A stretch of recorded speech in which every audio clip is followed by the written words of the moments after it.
Hey guys, welcome back to my channel. Welcome back to another video. As you can see by today's title, we are going to be reading about Herodias, another woman of the Bible. Virtual hug. Disclaimer immediately. It's hot. Disclaimer automatically, it's hot. It's 100 in Jersey. Windows open. The AC is on. The fans are on. Everything's on, but I still need that fresh air coming in from the windows. So if you hear beeping, noise, cops, all of those things, just know it's a distraction from the enemy. We're going to stay focused, okay? Lord, I ask that you come into this video. Let it be all of you and none of me. May the ears that need to hear it, hear it. Lord, I ask that it leads them to you in Jesus' mighty name. Amen. Herodias.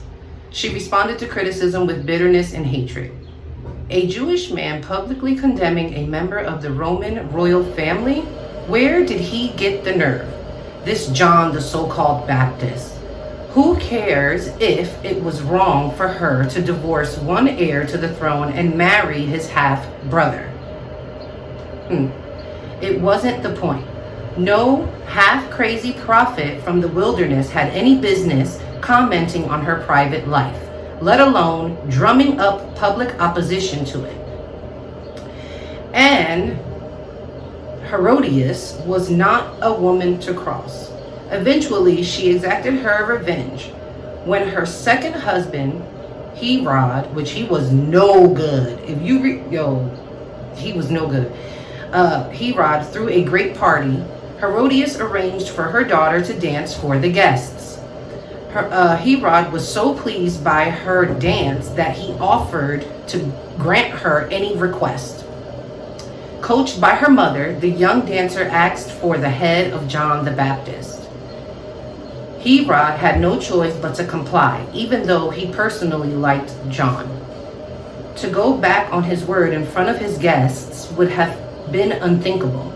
So Herod ordered the beheading of John the Baptist. Oh my God, if y'all read that story, it is, woo!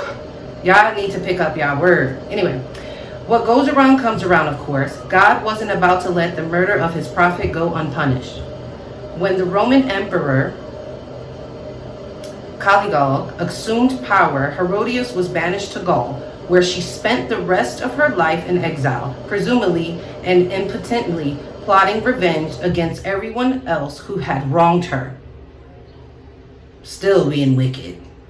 How might the story have turned out differently if Herodias had been more receptive to prophetic criticism? Everyone is imperfect. Few of us like to be reminded of this fact.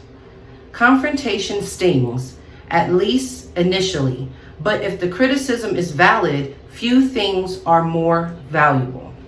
Truth. That is the truth. We've made it to the life lesson, y'all. I'm trying to run through this because it's hot. It is hot, and I will be outside today. Not in a bad way. I gotta run the errands. Anyway, life lesson. Be willing to listen to criticism. Some of your most important growth may be prompted by the confrontation of someone who cares. We're gonna let the sirens go by. But truth be told, that is the truth. Y'all, again, not to add too much, but if someone takes the time out to provide constructive criticism and they genuinely care for you, just listen to what they have to say. That doesn't necessarily mean you have to do what they say. It doesn't mean you go run and you're like, oh, let me go, No. Listen to what they have to say. Assess it, apply it to your word. Don't mind how my Bible look, because it's being used.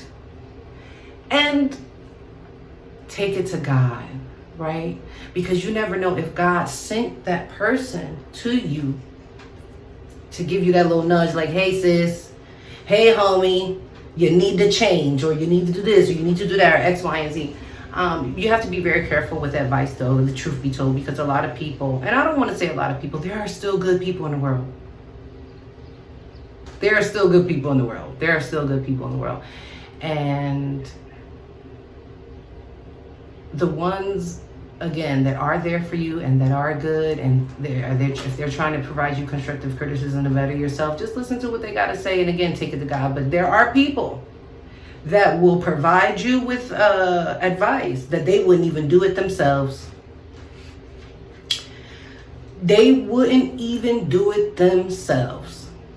So you have to be very careful and discerning of what the word says. How you do that? Read your word and then apply it, right? And half the time, truth be told, you don't even need too much advice exteriorly, right? Because it's all there.